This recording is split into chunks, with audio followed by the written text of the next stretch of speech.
Shalom, selamat pagi Bapak Ibu Saudara yang dikasihi oleh Tuhan. Dan pada pagi hari ini kita bersyukur kepada Tuhan karena kita diberi kesehatan yang baik oleh Tuhan. Puji Tuhan. Mari kita berdoa bersama-sama Bapak Ibu sebelum kita belajar bersama-sama tentang firman Tuhan. Mari. Selamat pagi Tuhan, terima kasih dan syukur kami naikkan kepadamu buat hari rahmat, kasih, dan juga berkat yang selalu baru setiap hari yang Tuhan berikan dalam kehidupan kami. Tuhan, bawa kami makin hari makin lebih dekat kepadamu. Bawa kami makin hari makin melekat kepadamu. Supaya kami merasakan, supaya kami menikmati zaman dan hadirat Tuhan dalam kehidupan kami. Terima kasih Tuhan. Di dalam nama Tuhan Yesus, haleluya. Amin. Puji Tuhan. Bapak Ibu Saudara yang dikasihi oleh Tuhan, pada pagi hari ini bacaan kita terambil di dalam Kitab Ibrani, ya. Kitab Ibrani pasal 13 pada pagi hari ini memberikan judul yaitu pemimpin kita di gereja. Puji Tuhan Bapak Ibu. Bapak Ibu Saudara yang dikasihi oleh Tuhan, waktu kita masih sekolah, ya. Kita dulu hafal sekali lagu himne guru, ya. Yaitu lagu tentang rasa hormat kita, rasa kagum kita, tentang kepahlawanan seorang guru yang tanpa jasa. Nah, puji Tuhan. Itu kalau di dunia pendidikan, ya. Tetapi di dalam gereja, di mana kita bersekutu, di mana kita beribadah kepada Tuhan, ternyata ada juga, ya, ada juga seorang pemimpin yang mendidik kita, yang mengajar kita, yang menuntun kita untuk lebih setia lagi kepada Tuhan, yaitu gembala, yaitu pastor kita, ya. Bapak Ibu Saudara yang dikasihi oleh Tuhan, taatilah pemimpin-pemimpinmu dan tunduklah kepada mereka, sebab mereka berjaga-jaga atas jiwamu sebagai orang-orang yang harus bertanggung jawab atasnya. Dengan jalan itu mereka akan melakukannya dengan gembira, bukan dengan keluh kesah, sebab hal itu tidak akan membawa keuntungan bagimu. Ayat yang ke-7. Ingatlah akan pemimpin-pemimpinmu yang telah menyampaikan firman Allah kepadamu. Perhatikanlah akhir hidup mereka dan contohlah iman mereka. Bapak Ibu Saudara yang dikasihi oleh Tuhan, ternyata gembala sebagai pemimpin di gereja kita, dia mempunyai tugas, beliau mempunyai tanggung jawab terhadap domba-dombanya, terhadap umatnya yang digembalakannya, ya. Buktinya apa? Buktinya, ya, yang dilakukan beliau adalah pada saat, ya, didengarnya ada kabar, ada umatnya yang sakit, tentu gembala ini akan berdoa supaya umatnya ini cepat sehat kembali. Ada permasalahan konflik di antara anggota jemaat. Saya percaya gembala tidak, wah senang saya, happy saya. Jemaat ada yang ada kena konflik, masalah, biar saja. Tidak. Pasti beliau akan melakukan pendekatan. Beliau akan mengecek, cross check, mengapa, bagaimana, ada apa sehingga mereka terjadi perselisihan. Ya. Ada anggotanya yang tiba-tiba dipanggil Tuhan, kapanpun, dimanapun, kapan waktunya, hari apa, beliau akan cepat-cepat menindaklanjuti. Ya. Oh, ada jemaat yang masuk ICU mau operasi, ke sana gembala ini. Itu adalah bagian dari tanggung jawab beliau yang seperti firman Tuhan katakan, ya. Ayat 17 tadi, mereka berjaga-jaga atas jiwamu. Mereka yang terhilang, mereka yang lama tidak ke gereja, tentu seorang gembala akan berusaha mencarinya. Seperti perumpamaan 100 ekor domba.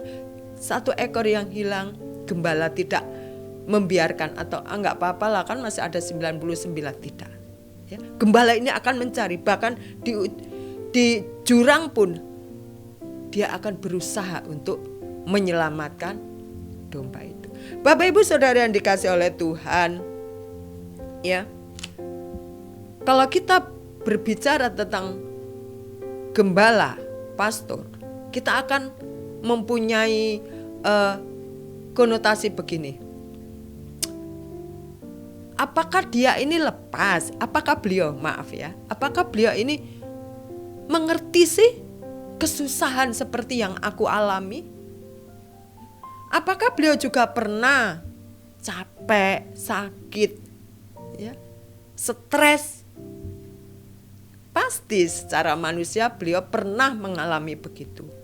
Stres, capek, lelah, ya. Bahasa orang Jawa uring-uringan, pasti namanya juga manusia. Ya. Beliau juga sama dengan kita. Kalau kita ada masalah, ada pergumulan hidup, beliau juga begitu mengalaminya. Ya. Lalu kita sebagai jemaat, lalu kita sebagai umat, apa yang harus kita lakukan dan kerjakan? Apakah kita akan bertepuk tangan, hore, ya, gembalaku lagi stres nih, hore? Tentu tidak, saya percaya itu. Ya. Ayat 18 mengatakan begini, berdoalah terus untuk kami, sebab kami yakin bahwa hati nurani kami adalah baik, karena di dalam segala hal kami menginginkan suatu hidup yang baik. Ya, kita sebagai umat, kita sebagai umat yang dibimbing, yang dilindungi, kita juga punya peran dalam kehidupan gembala ini. Kita sokong di dalam doa, baik gembala sekeluarga, wakil gembala sekeluarga, ya, sebagai pemimpin di gereja, kita sokong dia dengan doa. Kita berdoa untuk keberadaan beliau, kesehatannya, pelayanannya, rumah tangganya. Karena beliau juga manusia. Dalam keluarga ada pasti masalah pergumulan seperti halnya kita. Ya. Bapak Ibu Saudara yang dikasihi oleh Tuhan, mereka atau beliau adalah manusia seperti kita. Ada kelemahan, ada kekurangan karena beliau bukan Tuhan. Ada ketidakcocokan. Kadang-kadang pendapatnya itu tidak sependapat dengan kita. Ide-idenya tidak cocok dengan kita. Kalau sudah begitu, tentu ini yang namanya konflik. Apakah kita langsung udah tidak ke gereja lagi, pindah ke gereja lain, atau kita lagi ngambek, ya, di rumah saja nonton online. Bapak Ibu, saya percaya jemaat JSS adalah jemaat yang bertumbuh dalam pengenalan akan firman Tuhan, dan saya percaya pula jemaat JSS adalah jemaat yang menyokong keberadaan gembala serta wakil gembala kita. Kepala kita berbeda, isinya tentu berbeda. Perbedaan itu tidak menjadikan kita harus lalu melakukan sesuatu yang tidak baik, lalu tidak mau bertegur sapa, lalu kita mau melihat mukanya saja tidak mau, apalagi mendengar suaranya. Ya. Yang kita lakukan adalah seperti tadi saya katakan, kita berdoa untuk gembala dan wakil gembala kita sekeluarga. Kalau kita berselisih pendapat itu wajar, ya. Itu wajar. Justru berselisih pendapat ini loh yang akan membuat menjadikan lebih baik lagi kalau kita duduk bersama, kita utarakan maksud kita masing-masing. Ya, sangat indah sekali. Pasti ada keterbedaan, Si A dengan si B dengan si C dengan si Z. Ada 5 orang berkumpul, 5 orang akan mempunyai pola pikir dan pandangan yang berbeda. Apalagi di gereja, banyak sekali kepala-kepala. Dan tentunya sebagai gembala dan wakil gembala mewakili jumlah dari jemaat yang dipimpinnya. Haleluya Bapak Ibu ya. Kita di rumah saja, kalau kita punya putra 3, berarti kita harus mengerti putra pertama begini, kedua, ketiga. Kita harus mewakili karakternya, sifatnya, tabiatnya. Apalagi ini gembala ya. Bapak Ibu Saudara yang dikasih oleh Tuhan, saya percaya pada pagi hari ini kita belajar ya. Kita belajar untuk menyokong gembala serta wakil gembala kita supaya gereja semakin maju, gereja semakin menjadi lebih baik lagi menjelang di akhir zaman ini. Pertanyaannya adalah, sudahkah atau apakah kita pernah berdoa untuk gembala dan wakil gembala kita yang sudah memberikan dirinya untuk membimbing kita menjadi pribadi yang lebih dekat lagi kepada Tuhan? Atau bagaimana respon kita kalau ide kita, pendapat kita tidak disetujui? Ide kita, pendapat kita utarakan lalu kita ditolak karena tidak cocok. Apakah kita harus murung? Apakah kita harus sedih? Atau apakah kita cuek? Masa bodoh. Saya percaya tidak. Ya. Kita sebagai anak-anak Allah, kita sebagai orang yang mengenal firman, hal itu tentu kita tidak lakukan.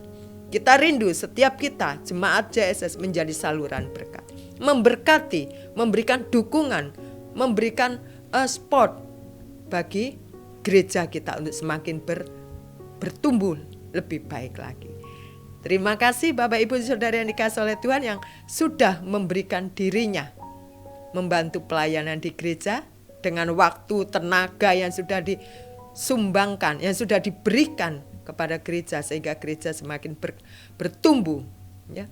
Terima kasih buat semuanya, dan saya percaya itu adalah bukan hal yang sia-sia yang sudah Bapak Ibu berikan kepada pekerjaan Tuhan. Tuhan tahu, Tuhan melihat, dan biarlah semakin hari ada kesatuan hati di dalam kita melayani Tuhan. Puji Tuhan ya. Mari kita berdoa bersama-sama. Tuhan, terima kasih, kami sadar kami manusia yang penuh kelemahan, kekurangan. Begitu juga hamba-Mu gembala serta wakil gembala. Itulah sebabnya Tuhan, kami rindu Engkau terus mengikat kami di dalam tali kasih-Mu, sehingga kami ada kesatuan hati dalam kami melayani Engkau. Dalam banyak keterbedaan, dalam banyak ide-ide kami Tuhan, tetapi Engkaulah yang menyatukan. Kasih-Mu itulah yang akan menyatukan kami Tuhan. Terima kasih Bapa, terima kasih bahwa kami lebih dekat lagi kepadamu, supaya kami bersama-sama bertumbuh dalam pengenalan akan firman-Mu lebih baik lagi. Di dalam nama Tuhan Yesus, kami serahkan hidup kami sepenuhnya ke dalam tangan Tuhan. Haleluya, amin. Selamat pagi, selamat beraktivitas. Tuhan Yesus memberkati kita. Amin.